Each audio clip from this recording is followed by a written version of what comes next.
महादेवी हत्तीणी करता आज पुनर्विचार याचिका सर्वोच्च न्यायालयात केली जाणार आहे। पुनर्विचार याचिका दाखल केली जाईल। नांदणी मठ राज्य सरकार या सगळ्या संदर्भात पुढाकार घेईल।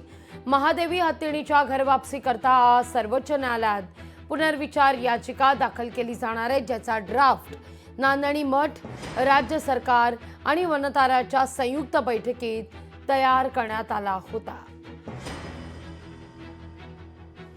या सगळ्याविषयी अधिक माहिती घेण्याकरता थेट जाऊया आपल्या प्रतिनिधी भाग्यश्री प्रधान आचार्य यांच्याकडून। भाग्यश्री, काय अधिक माहिती या सगळ्या संदर्भात?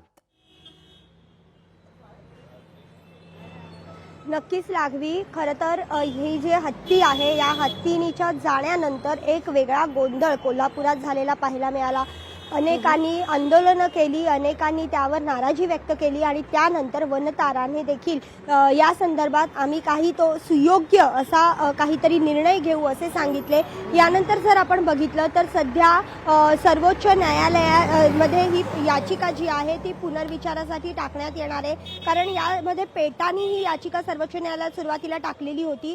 या हत्तीणीला त्रास होतोय, ती सायकोलॉजिकल डिस्टर्ब आहे आणि हिला कुठेतरी सेंच्युरी जी वन सेंच्युरी आहे त्याच्यामध्ये सोडण्यात यावं अशी ही याचिका होती।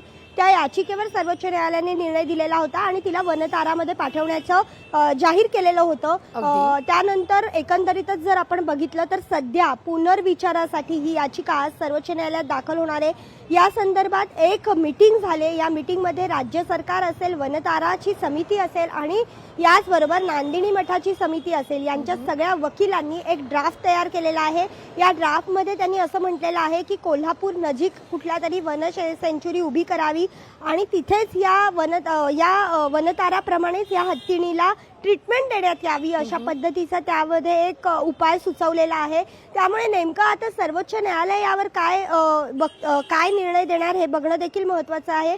खरं तर आज ही 11 नंतर केस लागणं अपेक्षित होतं, मात्र काल रात्री उशिरापर्यंत या केसची कुठलीही लिस्टिंग झालेली नव्हती। अजूनही लिस्टिंग जर झाली नसेल तर थेट आम्ही न्यायालयाला आमची विचार मांडण्याची रिक्वेस्ट करणार आहोत अशी माहिती नांदिनी मठातर्फे लोकशाहीशी बोलताना देण्यात आली आहे। लागली अगदी तुर्तास धन्यवाद भाग्यश्री, तुम्ही दिलेल्या एकूणच सविस्तर माहिती करता। लोकशाही मराठी ऐका, पहा, जागरूक रहा।